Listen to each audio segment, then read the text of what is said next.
Day 33, Leviticus 5 and 6.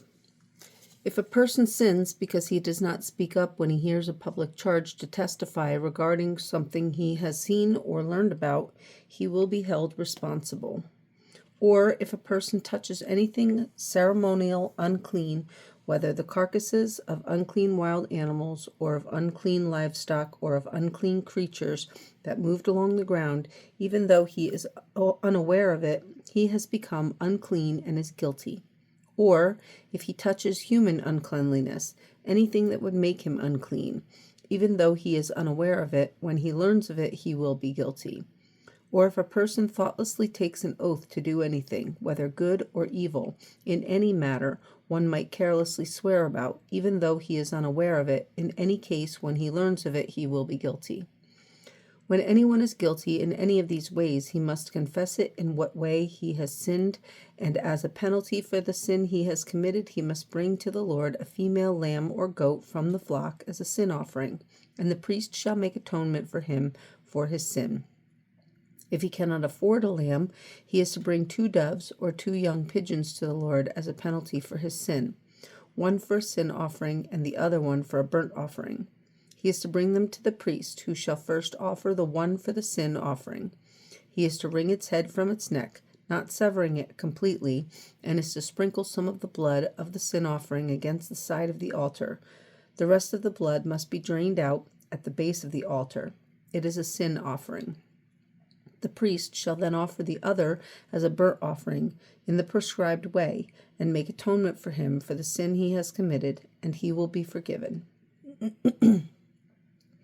If, however, he cannot afford 2 doves or 2 young pigeons, he is to bring as an offering for his sin 1/10 of an ephah of fine flour for a sin offering. He must not put oil or incense on it, because it is a sin offering. He is to bring it to the priest, who shall take a handful of it as a memorial portion and burn it on the altar on top of the offerings made to the Lord by fire. It is a sin offering. In this way, the priest will make atonement for him for any of these sins he has committed, and he will be forgiven. The rest of the offering will belong to the priest, as in the case of the grain offering. The Lord said to Moses, when a person commits a violation and sins unintentionally in regard to any of the Lord's holy things, he is to bring to the Lord as a penalty a ram from the flock, one without defect, and of the proper value in silver according to the sanctuary shekel. It is a guilt offering.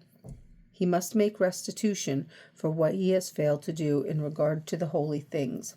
Add 1/5 of the value to that and give it all to the priest, who will make atonement for him with the ram as a guilt offering, and he will be forgiven. If a person sins and does what is forbidden in any of the Lord's commands, even though he does not know it, he is guilty and will be held responsible. He is to bring to the priest as a guilt offering a ram from the flock, one without defect and of the proper value. In this way, the priest will make atonement for him for the wrong he has committed unintentionally, and he will be forgiven. It is a guilt offering. He has been guilty of wrongdoing against the Lord. Leviticus 6. The Lord said to Moses, if anyone sins and is unfaithful to the Lord by deceiving his neighbor about something entrusted to him, or left in his care, or stolen, or if he cheats him, or if he finds lost property and lies about it, or if he swears falsely, or if he commits any such sin that people may do, when he thus sins and becomes guilty, he must return what he has stolen or taken by extortion, or what was entrusted to him, or the lost property he found, or whatever it was that he swore falsely about. He must make restitution in full, add 1/5 of the value to it, and give it all to the owner on the day he presents his guilt offering. And as a penalty, he must bring to the priest, that is, to the Lord, his guilt offering, a ram from the flock, one without defect and of the proper value. In this way, the priest will make atonement for him before the Lord, and he will be forgiven for any of these things he did that made him guilty. The Lord said to Moses, give Aaron and his sons this command. These are the regulations for the burnt offering. The burnt offering is to remain on the altar hearth throughout the night till morning, and the fire must be kept burning on the altar. The priest shall then put on his linen clothes, with linen undergarments next to his body, and shall remove the ashes of the burnt offering that the fire has consumed on the altar, and place them beside the altar. Then he is to take off these clothes and put on others, and carry the ashes outside the camp to a place that is ceremonial clean. The fire on the altar must be kept burning. It must not go out. Every morning the priest is to add firewood and arrange the burnt offering on the fire and burn the fat of the fellowship offerings on it. The fire must be kept burning on the altar continuously. It must not go out.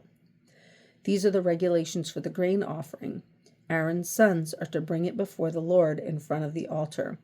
The priest is to take a handful of fine flour and oil, together with all the incense on the grain offering, and burn the memorial portion on the altar as an aroma pleasing to the Lord. Aaron and his sons shall eat the rest of it, but it is to be eaten without yeast in a holy place. They are to eat it in the courtyard of the tent of meeting. It must not be baked with yeast. I have given it as their share of the offerings made to me by fire. Like the sin offering and the guilt offering, it is most holy. Any male descendant of Aaron may eat it. It is his regular share of the offerings made to the Lord by fire for the generations to come. Whatever touches them will become holy. The Lord also said to Moses, "This is the offering Aaron and his sons are to bring to the Lord on the day he is anointed: 1/10 of an ephah of fine flour as a regular grain offering, half of it in the morning and half in the evening. Prepare it with oil on a griddle. Bring it well mixed, and present the grain offering broken in pieces as an aroma pleasing to the Lord. The son who is to succeed him as anointed priest shall prepare it. It is the Lord's regular share, and it is to be burned completely. Every grain offering of a priest shall be burned completely. It must not be eaten." The Lord said to Moses, "Say to Aaron and his sons, these are the regulations for the sin offering. The sin offering is to be slaughtered before the Lord in the place the burnt offering is slaughtered. It is most holy. The priest who offers it shall eat it. It is to be eaten in a holy place in the courtyard of the tent of meeting. Whatever touches any of the flesh will become holy, and if any of the blood is spattered on a garment, you must wash it in a holy place. The clay pot the meat is cooked in must be broken, but if it is cooked in a bronze pot, the pot is to be scoured and rinsed with water. Any male in a priest's family may eat it. It is most holy. But any sin offering whose blood is brought into the tent of meeting to make atonement in the holy place must not be eaten. It must be burned."